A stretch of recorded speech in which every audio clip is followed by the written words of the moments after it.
এই যে কিছুক্ষণ আগেই নিউজ পাওয়া গেল তেলের দাম বাইরে দিছে, কথা কয় না। পাম্পে পাম্পে মোটরসাইকেলের লাইন কি করবে? হ্যাঁ, অকটেনে 20 টাকা, হ্যাঁ পেট্রোলে 18-19 টাকা, এইভাবে মোটামুটি তেলের দাম বেড়ে গেছে। এখন 140 টাকা লিটার অকটেন, আর পেট্রোল 135, ডিজেল 115 টাকা, আর কেরাসিন 130 টাকা। এই মাত্র নিউজ, ব্রেকিং নিউজ। তেলের দাম বেড়ে দিয়েছে, সব জ্বালানির তেলের দাম বেড়ে গেছে।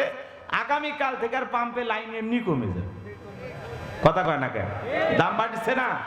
এই সুযোগে কিছু ভাইয়েরা নিয়ে এসে একটু ব্যবসা করত, এখানে সেখানে ঢেলে ঢেলে বিক্রি করত, আর ঢালার দিন শেষ। কি বলেন?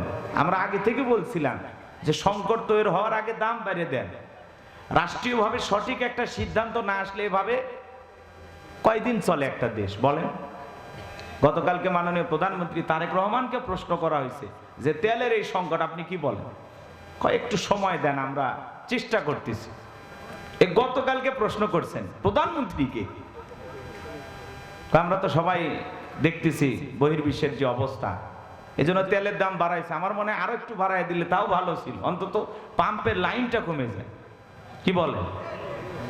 এক রাতে আগে যিনি প্রধানমন্ত্রী ছিল এক রাতে 40-50 টাকা বেড়ে দিচ্ছে, আর ইনি তো 20 টাকা সর্বোচ্চ বাড়াইছে। এজন্য দোয়া করেন, কথা কয় না কেন? কি করবেন, উপায় নাই তো। এই 1.5 মাস রাষ্ট্র চালাইতে গিয়ে 41,000 কোটি টাকা ঋণ করছে। আপনি তেলের দাম না বাড়ায় উপায় আছে? খালি ঋণই করবেন সারা জীবন? আগামী 5 বছর এই ঋণ কোথায় যাবে আল্লাহ ছাড়া কেউ জানে না। অতএব 10 টাকা আমাদের কাছে বেশি নিয়েও যদি দেশের সংকট মোকাবেলা করা যায়, একটু ঋণের বোঝাটা হালকা হয়, তাও ভালো। কি কথা বলেন না কেন? জি জি, তাছাড়া উপায় নাই। দেশ কেমনে চালাবে? কিচ্ছু নাই দেশে, সব শেষ হয়ে গেছে। কথা কি বুঝতে পারতেছেন? তারপরে ওনার প্রশংসা অনেকে করে, কারণ আছে, রাস্তাঘাট অনেক কিছু করছে। এই যে আজকে একজন আমারে ফোন দিয়ে সেই গালি দিতেছে। হ্যাঁ, একজন গালি দিয়ে বলতেছে হুজুর ওনার বিরুদ্ধে কেন কথা বলছেন, রাগ করতেছেন? তাই আমি বললাম ভাই বিরুদ্ধে বলি নাই, উনি চলে গেলেন কেন এই জন্য বলছিলাম। বলছে উনি দেশের জন্য কিছুই করেনি, আপনি এভাবে বলতেছেন। আমি বলতেছি না, অনেক কিছু করছে, কিন্তু আমাদেরকে ফেলায় কেন চলে গেল? তো সাবেক প্রধানমন্ত্রী শেখ হাসিনার এক ভক্ত ফোন দিয়ে, যে ড্রাইভার আছে, মিডিয়া আছে, যা তা গাল না, বাপ মাও তুলে 14 গোষ্ঠী উদ্ধার করলো। কেন ম্যাডাম রে গালি দিছে? আমি কি আসলে গালি দিছি? গালি দেই নাই, আমি শুধু বলছি কেন আমাদের ফেলায় চলে গেলেন। তো যিনি চলে গেছেন প্রত্যেকটা নিউজে এখন দেখেন না, তাকে ফ্যাসিস্ট বলা হয়, জুলুম বা সরকার বলা হয়। আগে তো সব মিডিয়া ওনারই দালালি করছে, কথা কর না কেন?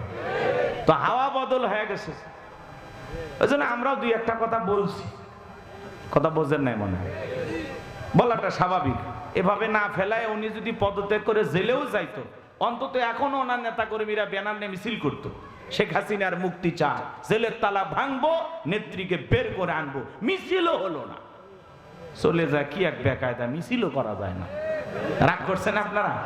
তো যাই হোক, উনি এক রাতে বাড়ায় দিছিল 40-45 টাকা, আর বর্তমান যিনি সরকার হয়েছেন ওনারা আজকে রাতে বাড়ায় দিছে সর্বোচ্চ 20 টাকা। কি কথা বুঝতে পারছেন? নিউজ পাইছেন না? ঠিক আছে, পেট্রোলের দাম বেড়ে গেছে, অকটেন ডিজেলের দাম, কেরোসিনের দাম বেড়ে গেছে। আগামীকাল থেকে আশা করা যায় পাম্পের লাইন কিছুটা হলেও কমবে। বিশেষ করে যারা বাড়িতে রিজার্ভ করছে, মেলা খাটাখাটি করছি, আর পাম্পে যাওয়ার দরকার নাই, বাড়িতে যেটা আছে এইটা আগে পুরাই। এমনও চাষা আছে ট্যাঙ্কি ফুল, মোটরসাইকেলের ট্যাঙ্কি ফুল, তারপরে তেল নিতে গেছে। রাগ করে যে পাম্পে যে ছেলেটা তেল দেয়, কি বলেন আপনারা, নজল ম্যান, আচ্ছা, ও তেল দিতে গিয়ে দেখে ট্যাঙ্কি ফুল। এইবার কয় চাপ দিতেই থাক, ভোরে সব পড়ে গেছে। কয় দাম দিয়ে যা, চাচা ভাগে যাবার চাচ্ছে, কলার ধরছে, টাকা দিয়ে যা। কথা বোঝেন নাই? এরকম কিছু লোক আছে, থাকার পরেও হাহাকার করে। তো আল্লাহ যেন আমাদের সবাইকে হেদায়েত দান করেন, সুন্দর একটি বাংলাদেশ আমাদেরকে দান করেন।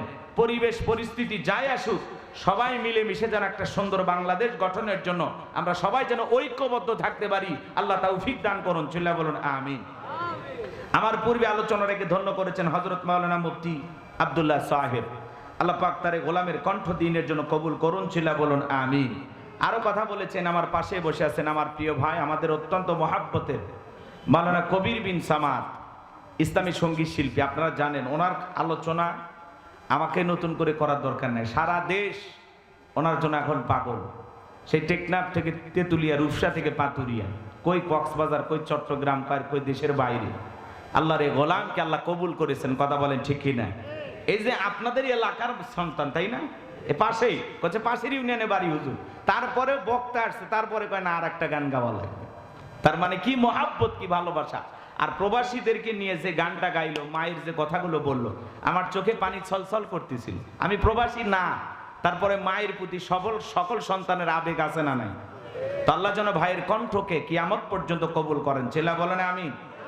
আল্লাহ পাক প্রিয় ভাইকে সুস্থতার সহিত নেক হায়াত দান করুন। চিল্লা বলুন আমিন। মঞ্চ উপস্থিত সম্মানিত ওলামা ইকরাম, সামনে বসা পিতৃ সমতুল্য মুরব্বী বাবাজিরা, কলিজার টুকরা প্রাণপ্রিয় যুবক ভাইরা, ছোট্ট ছোট্ট সোনামানিকেরা, সবাইকে নিয়ে মহান রবের দরবারে সিজদাবনত চিত্তে কালিমাতুশ শুকুর আদায় করে পড়ছি আলহামদুলিল্লাহ।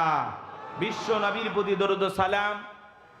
যে নবী আইয়ামে জাহিলিয়াতের যুগে আগমন করে সভ্য মানুষদেরকে সভ্য বানিয়েছেন, অভদ্র মানুষদেরকে ভদ্র বানিয়েছেন, কোরআন নামের সংবিধান দিয়া, কোরআনের রাজ কায়েম করে সোনালী যুগ উপহার দিয়া মদিনার পাক ভূমিতে শায়িত আছেন, সে রাসূলের প্রতি কলিজা ভরা মহাব্বত নিয়ে পড়ছি দরুদ ও সালাম। সকলেই পড়ুন সাল্লাল্লাহু আলাইহি ওয়াসাল্লাম। সম্মানিত ভাইয়েরা আমার, ভূমিকায় লম্বা কথা নয়, সরাসরি মূল আলোচনায় প্রবেশ করতে চাই, কারণ গভীর রাত। কত বাজে? 11:25 না? তার মানে কি তারিখ বদল হতে সময় লাগে আর 35 মিনিট, তাই না? তো তারপরে যেহেতু মহাব্বতের ভাই, বিশেষ করে প্রবাসী যে ভাই, চেনেন তো জাহিদুল ভাই, চেনেন না? উনি অনেক কষ্ট করে আমার মোবাইল নাম্বার নিয়ে আমার বারবার ফোন দিয়ে দাওয়াত দিয়েছেন। তো ভাই যেহেতু আছেন আর আপনারা যেহেতু ধৈর্য ধরে বসে আছেন, আমি সর্বোচ্চ রাত্রি 1টা পর্যন্ত আলোচনা করার নিয়ত করছি। এই 1 ঘন্টা 35 মিনিট সময় আল্লাহর এই গোলামকে কি দেওয়া যাবে? সম্মানিত ভাইয়েরা আমার, একটু অপেক্ষা করেন, সামনে গেলে মজা পাবেন।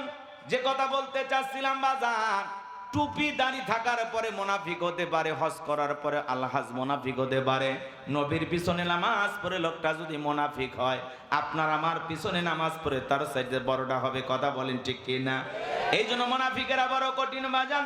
হিন্দু বৌদ্ধ খ্রিস্টানদের ভিতর থেকে মুনাফিকের জন্ম হয় না, মুনাফিকের জন্ম হয় মুসলমানের ভিতর থেকে। কথা বলেন ঠিক কি না?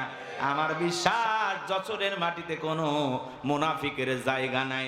যশোরের মাটি আল্লাহওয়ালাদের ঘাঁটি, যশোরের মাটি ইসলামী আন্দোলনের ঘাঁটি, যশোরের মানুষ খাঁটি ইমানদার নির্ভেজাল মুসলমান। এটা আমার দিলে বলে, কিন্তু আসলে কতটুকু কি আপনারাই ভালো জানেন। আজকে আমি এই জন্য মুনাফিকদেরকে নিয়ে আলোচনা করব না, কাফেরদের নিয়ে আলোচনা করব না, আমি আলোচনা করব আল্লাহর ভিআইপি মুমিন বান্দাদেরকে নিয়ে। বলুন আল্লাহু আকবার। একটু জবান ছেড়ে সবাই আমার সঙ্গে তেলাওয়াত করুন। আউযু বিল্লাহি মিনাশ শাইতানির রাজিম, বিসমিল্লাহির রাহমানির রহিম। বিতাড়িত মোর্দা শয়তানের কাছ থেকে আল্লাহ পাকের কাছে আশ্রয় প্রার্থনা চাচ্ছি। পরম করুণাময় দয়ালু আল্লাহ তাআলা নামে শুরু করছি। এই যে 2-1 ভাই ওঠা বসা করে, আপনাদের মাথার উপর দিয়ে স্যান্ডেল নিয়ে চলে যায়। দেহের ভিতরে সবচেয়ে দামি জায়গাটা হলো এই মাথা, সম্মানের জায়গা না? আর এই পায়ের তলের জুতা আপনার মাথার উপর দিয়ে নিয়ে যাচ্ছে, এটা বেয়াদবি। জুতা রেখে চলে যাবেন। গতকাল মানে আজকে মাহফিল শেষ হয়ে গেলে কাল সকালে এসে নিয়ে যাবেন। কথা বোঝেন নাই? ওঠা বসা করবেন না ভাই। আমি তো শুরুই করি নাই, আপনি কি শুনলেন আর কি বুঝলেন? দৌড়ে বাড়িতে গেলেন, ঘন্টাখানেক শোনেন। আমি কি নাচন জানি না, মাজার ব্যথাই পারি না। একটু অপেক্ষা করেন, লাফায়েন না। এই লাফালাফি শ্রোতা আমি পছন্দ করি না। এমনি রাত গভীর হয়ে গেছে, তাই না? একটু আল্লাহর হস্তে বসবেন। দয়া করে কেউ উঠে আমাকে কষ্ট দেবেন না। আমি মুসাফির মেহমানকে কষ্ট দিতে নাই, তাই না? শোনার জন্যই তো আসছেন, নাকি অন্য কোনো উদ্দেশ্য আছে? আর যদি বলেন হুজুর ছেড়ে দেন, তাহলে সবাই মিলে একসাথে বাড়িতে যাব। একা যাচ্ছেন কেন? কি বলেন হুজুর? একটু সাথে থাকেন আপনি, জাতি ভাই 2-1 সাথে থাকলে তো সাপোর্ট পাওয়া যাবে। জি, তাকবীর দেন, লিল্লাহি তাকবীর। তাহলে সূরার নাম সূরা আল মুমিনুন। বলেন কি না? আমার আল্লাহ রাব্বুল আলামিন বলেন, قد فلح المؤمنون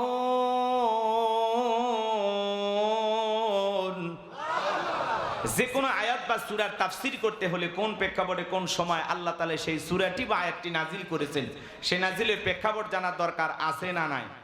আরবিতে বলা হয় শানে নজুল। যদি শানে নজুল আলোচনা করা হয় তাহলে তাফসীর বুঝতে সহজ হয়। তাহলে এই সূরাটি কোন প্রেক্ষাপটে কোন সময় নবীজির উপরে আল্লাহ তাআলা নাজিল করেছেন আমাদের একটু জানার দরকার আছে না নাই? আমি কি একটু বলবো, সংক্ষিপ্ত করে একটু বলি, লম্বা করতে গেলে লম্বা হয়ে যাবে। সম্মানিত ভাইয়েরা আমার, নবীর প্রিয় সাহাবী হযরত ওমর ফারুক রাদিয়াল্লাহু তাআলা আনহু ডেকে বলেন, আমি মৌমাছির গুনগুন আওয়াজ শুনলাম। ডানে তাকাই মৌমাছি নাই, বামে তাকাই মৌমাছি নাই। নবীজির চেহারা মোবারকের দিকে তাকায় দেখি নবীজি ফিসফিস করে কি যেন তেলাওয়াত করতেছেন। হযরত ওমর ফারুক ডেকে বলেন, আমার বোঝার বাকি রইল না, আসমান থেকে নবীজির উপরে কোরআনুল কারীম নাজিল হচ্ছে আর বিশ্ব নবী কোরআনুল কারীম রিসিভ করতে ব্যস্ত। বলুন সুবহানাল্লাহ। মৌমাছির গুনগুন আওয়াজ হইলে কোরআনুল কারীম নাজিল হয়। দপ্তরি ছুটির ঘন্টায় বাড়ি মারে টন টন আওয়াজ হইলে কোরআনুল কারীম নাজিল হয়। নবীজি যখন ঘোড়ার ওপরে থাকতেন ওই সময় যদি কোরআনুল কারীম নাজিল হইতো, ওহির ভারে ঘোড়ার পা গুলো বালুর ভিতরে ডেবে যেত। বলুন আল্লাহু আকবার।